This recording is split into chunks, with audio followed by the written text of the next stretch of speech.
Thank you so much. Pleasure to have you on the show. I think, I suppose at this point, it's quite difficult, maybe difficult, I guess, for some names to make an investment case. If you look at the consumer goods year to date, it's the worst performing sector, and we continue to have that conversation about the operating environment for many of these names, and of course, the pressure on the consumer wallet. But looking at the names and the numbers that you have seen so far, what do the numbers tell you? Well, like you have rightly alluded, consumer wallets have remained pressured all through 2019. And we expect that to continue into 2020. However, there's some upside for consumer goods. So we know that the impact on the minimum wage increment will be positive for the sector. We expect to see some improvement in top line for names in the consumer staples. So you have the likes of Dangote Sugar, flour mills. We expect to see improved performance in 2020 off of the closed border closure, which took effect sometime in 2019, in the fourth quarter of 2019. All of that is supposed to be a positive impact, supposed to have a positive impact on the consumer goods sector going forward.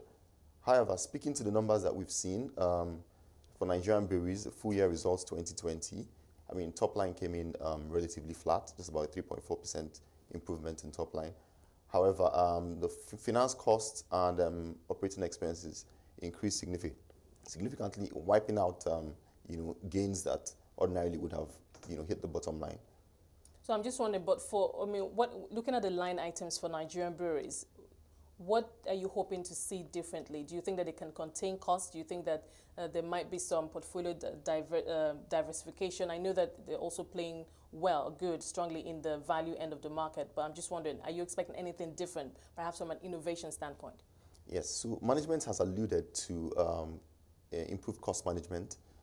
We know that they're in the market to raise about 45 billion naira. So last year, the finance costs increased significantly from about 7 to 12 billion. We expect that to moderate in 2020. They recently issued the consumer CP, commercial papers, at about 7.1%.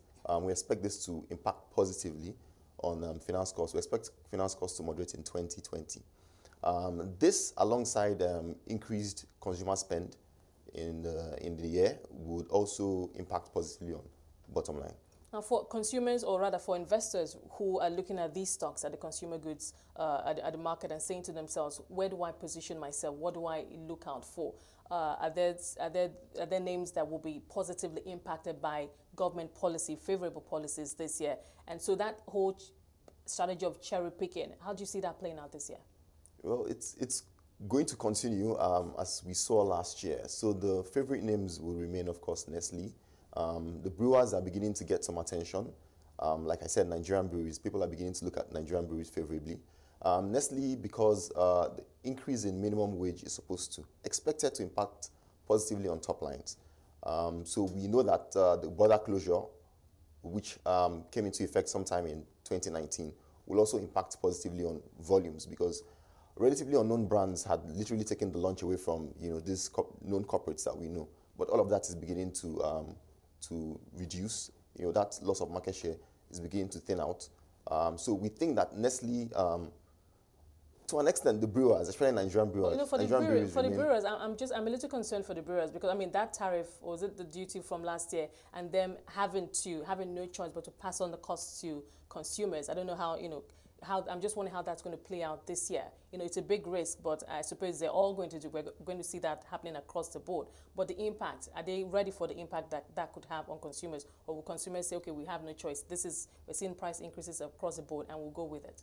So for consumer discretionary goods like the beer, so the brewers are already taking a proactive step to, manage this increase in excise duties. So we know that in Q4 2019, Nigerian breweries increased prices of some of its products. Same for Guinness. Okay. We expect international breweries to follow suit either this quarter or in the next.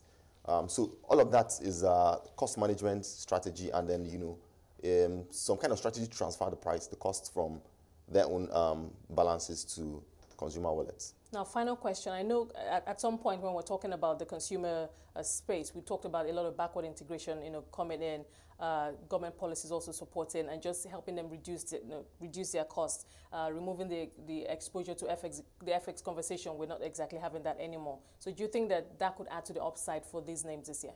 So yes, backward integration has been the play in the last couple of years. Since the 41 items there was a ban on the 41 items, accessing Forex from the official market.